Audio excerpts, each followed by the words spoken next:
Alright, so I've had some folks say they want to see more of what I do on the farm. About to put out 2 tons of deer feed. It's going to be a good time. I thought, hey, what better time to tell a story than right now? Need something to distract myself from work. So, story time with Shay Baker. Alright, so we're going to give this a shot, see how it goes. The first rule of everything we do here on the farm is don't get stung or bitten, because I get stung and bitten like every day.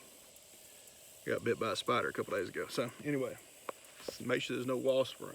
No hornets, no hornets.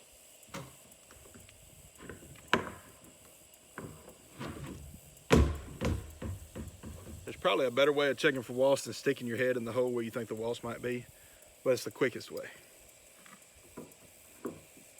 All right, now I gotta get to work.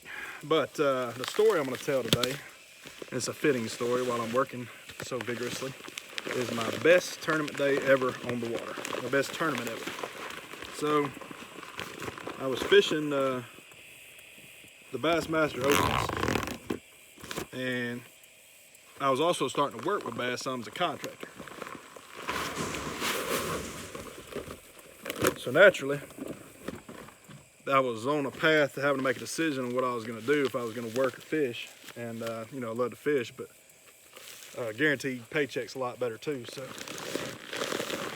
I was trying to decide what I was gonna do, and in December, I think 2012, Bass had a wild card tournament where they invited all the Opens and anglers and the Elite Series anglers to Okeechobee for one more shot at the Bassmaster Classic berth.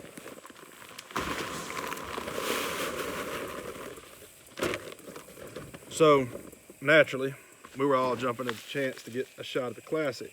Everything else had already been determined, and the field was set. So we got down there. I love fishing Okeechobee anyway, in the wintertime anyway, because it's warm down there and cold everywhere else, and the fish are big. And I had done pretty good in some Everstarts down there, Costa Series now, but time they were called the Everstarts, and I had done pretty good, but I never really had a chance to win. I think I finished 11th, 15th, 18th maybe down there. Had a few pretty good finishes, but I never really been in contention. I would get on a chatterbait bite or something like that, catch some good fish, but I mean, you just about got a punch down there to win. And a buddy of mine, Rich Howes, had given me a lesson in punching. He's really good at it. He won an open punching before down on Toho, so he had kind of coached me up on punching and all. So I had that in my arsenal this time, but I never really done it much in a tournament. But on Okeechobee, if you're gonna give yourself a chance to win, you pretty much got to put everything else up and just go punch it. You just got to commit to it, sell out on it. So I decided that's what I was going to do this time. The tournament ended up having a really good payout because they didn't have that many boats sign up.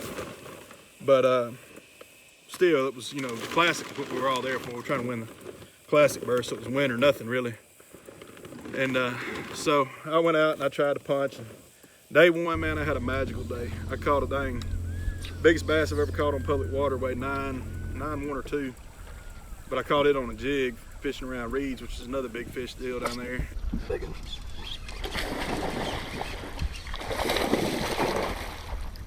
Absolute giant. Absolute giant.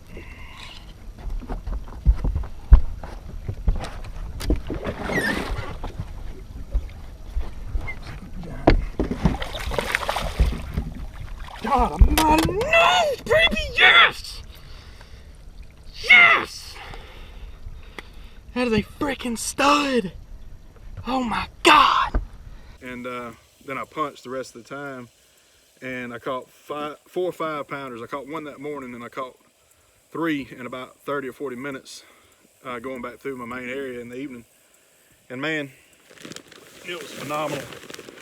I had a GoPro running the whole time, so I'll put that footage in here. Yes! That's a good one. That's an Okeechobee good one right there, baby. That's what we're needing.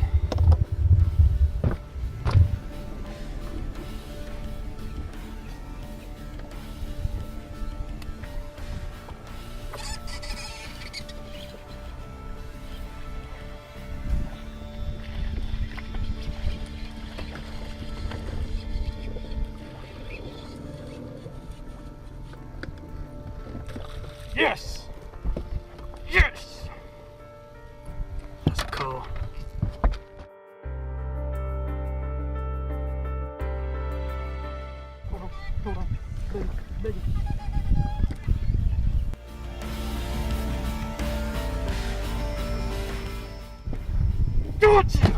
Yes, yes, yes!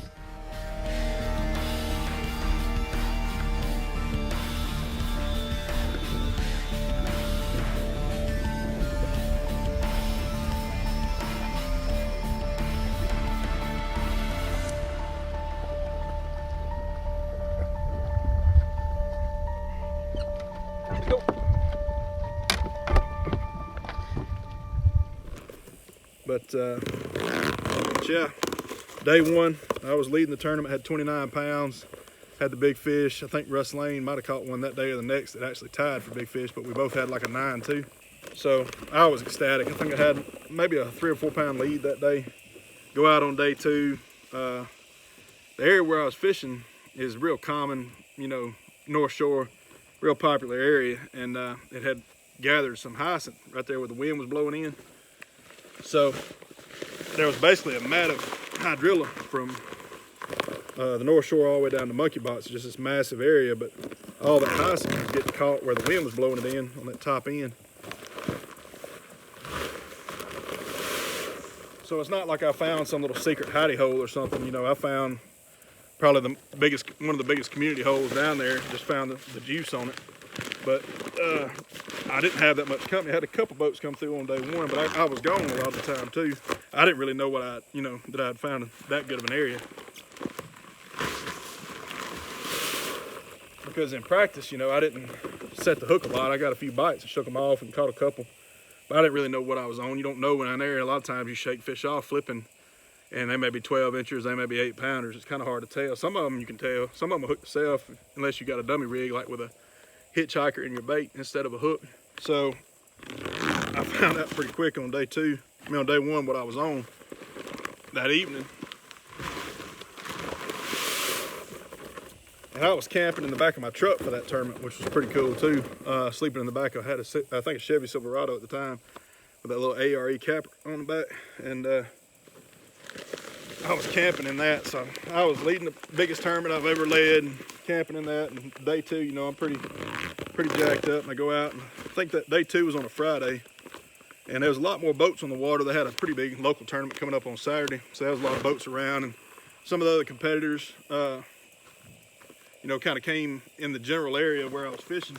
Very few people actually kind of came in on me, but most of the boats just kind of got in the area. And again, it's just a real popular area. It wasn't like anybody was really doing anything out of the way. But day two, the fishing slowed down a lot in my area, but I still managed to catch, I think I had 19 something. And actually broadened my lead to maybe, I don't know, like 6 or maybe even 9 pounds. It was crazy. But you know, a lot of that pressure around me, I should have probably done something a little different on the final day. Probably should have done something a little different, but I was so keyed in on that area, and it's the first time I really punched to try to win, you know. So I stayed in that area. There was a lot of boats around, kind of in the little channels of the hydrilla, catching fish. And I think what that little area I had was more sparse hydrilla, and had, like I said, big mats of hyacinth blown in that had caught on that hydrilla. And I think that they were kind of coming to that area, but they were coming down all those channels and off of the main lake right there and all. So once I got all those boats around me, I mean, I could tell big time that the fish they were getting cut off before they could get to me. I mean, the water was probably 3 feet deep. It's not like they were just down there, you know. So anyway, on the final day, I messed around and finally caught a big one late. I had caught a small limit that day. And I caught, you know, a 4 pounder pretty late, and I thought, man, maybe that's enough. And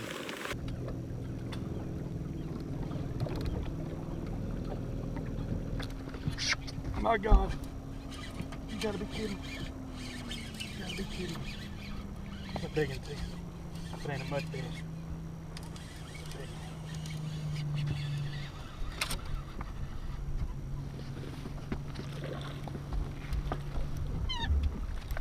Oh yes.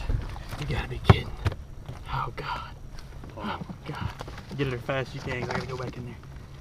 That's crazy. God, you gotta be kidding me, baby. Nice job. He hit it so hard right when it went through. Boom! I was like, oh God. I just Awesome. reeled down and snatched. That's what, a 6 pounder? No, that's 4.5. Hey, give me a shot though. Oh my God. That's That's awesome. crazy. Had maybe 20 minutes left when I caught it. I didn't get another bite after that, and I ran in, and I knew it was gonna be close, but you know, I definitely left the door wide open, and somebody had to catch, you know, a pretty good sized bag to be able to knock me off. And I get in, and I'm down there waiting to weigh in because I was gonna be the last guy, and I made the biggest blunder of my tournament career too, and I don't know when or how or how I did it, but somehow or another I brought 6 fish to the weigh-in. So I've been down there in the boat waiting the whole time to bag my fish because we didn't take the boats out. We were just sitting there waiting. Comes my time to weigh in, they're like, bag your fish up. So I go back here and I'm putting my fish in the bag, and said I had a 4-pounder and a bunch of dinks, and I put the 4-pounder in the bag and go through my dinks and putting them in the bag. And then I was like, I looked in the live well and I was like, I got extra fish. And then I looked back in the bag and I was like, 1, 2, 3, 4, 5. Looked back in the live well and I was in shock. You know, I have no idea when, unless I just put that 5th keeper in there early, because I wasn't catching that many little ones the first few days. Unless I just put that 5th keeper in there, and then when I caught that big one, I was so excited I just threw it in there and didn't think about color. I don't know. I don't know when it happened. I don't know what happened, but it happened. And I was sitting there bagging my fish, and one of the tournament staff was standing there, and I said, man, I got 6 fish. He said, no, you don't. I said, dude, I got 6 fish. He said, I don't even know what to do. And I'd been working with bass as a contractor long enough that I knew the rule is you throw back the fish you're choosing, and then you get docked 2 pounds also. It happened to Tommy Biffle on Lake Jordan years ago in an all-star tournament. But so I threw back my littlest keeper, and he went and checked with the tournament director to make sure that was the case. And so I threw back my littlest keeper, and then I got a 2-pound penalty. So I think I had like 11 pounds. And Chad Morgenthaler caught a really good bag, 26 pounds or so on the final day, and he jumped ahead of me, and he ended up winning. And I had the weight to finish second, but after my 2-pound penalty, it knocked me down to third by like, I think I finished third by like 6 ounces or 9 ounces or something. So it was the biggest blunder of my tournament career too. Again, I don't know what happened or how I did it, but I did it. And but I had a great time. You know, that tournament kind of was the turning point where I had to decide if I was going to fish or work. And I had the classic coming up, you know, that I was going to work, but I had also almost qualified for it. So the tournament staff, you know, the guys I worked with and worked for were kind of in a panic because I was supposed to run all the GoPro stuff and Bass Track, and I almost qualified for it. That was kind of the point where I had to decide what I was going to do. And I thought pretty hard about fishing, like to try to fish professionally, but it's just so hard to make a living. And I thought maybe, oh, there went something trying to sting me. It's just a horsefly, but threw me off. But anyway, I thought pretty hard about fishing, but it was just, I thought maybe working in the industry could be my place, you know, could be my contribution to the sport I love so much. And I enjoyed it. I had a great time. I talk about all that in another story time. I'll link below how I got into the industry and all, but I had a blast, you know, working with them. But too, that just got to where it was too much. I ended up on the road like 225 days a year towards the end, trying to make enough money to justify doing it. And so I got burnt out on that, and this job came open, and I started a business. Uploaded fishing. We can talk more about that sometime too. But I just had enough stuff going on that I could get off the road, and was glad to get off the road.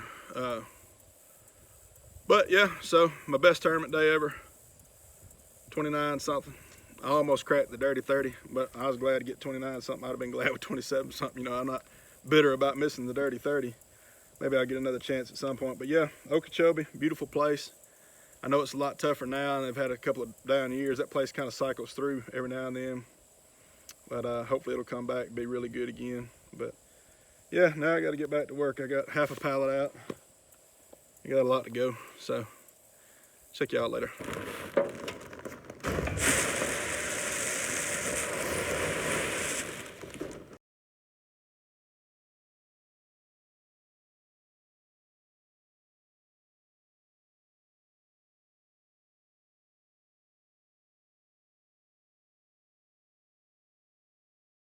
So I forgot to tell y'all about one of the coolest things about that tournament. There was a lot of hammers in that tournament. Like I said, there wasn't about 45 guys in it, but Greg Hackney, Russ Lane, some other Elite Series guys. Like I said, Chad Morgenthaler, he ended up winning. But the coolest thing, one of the biggest compliments I ever got in fishing, I was sitting on the steps waiting for the final day briefing. We had made the top 10 or 12 or whatever it was going to be. And I'm sitting there waiting for term director to come out and talk to us. And I'm sitting there, and Greg Hackney sitting beside me on the steps, and obviously fantastic puncher, fantastic angler, great guy. A guy I've looked up to forever, you know, in fishing, and followed over the years. And we're sitting there side by side, and he's going down through the standings. You know, I don't know, I think he was in like 5th or 6th or something like that. He's working his way up towards the top, and I had 29 something and 19 something, right at 50 pounds, 49 and some change for 2 days. And he gets up to the top and he goes, 25 pounds a day? Dang, son, that's catching them. And man, my head about exploded, you know. It was just such a huge compliment, one of the coolest, definitely the coolest moment probably I ever had in fishing. And it was very gratifying, and made you feel like you belonged out there, you know. But yeah, I forgot about that, so I was gonna tell y'all that bit right quick. And anyway, that's it for story time today. I got one pallet out, one pallet to go. Got a few bags left on that first pallet, but gonna get it over with, and see y'all next time. I think the deer might be a little hungry. You hungry, buddy? Yeah, little lady. Ready to get you something? I'll be out of the way in just a second. You wanna come over here and get some? Come on. It's okay. A little bit hungry. Ready to eat. All right, this is what we've been looking for. Last bag. The end.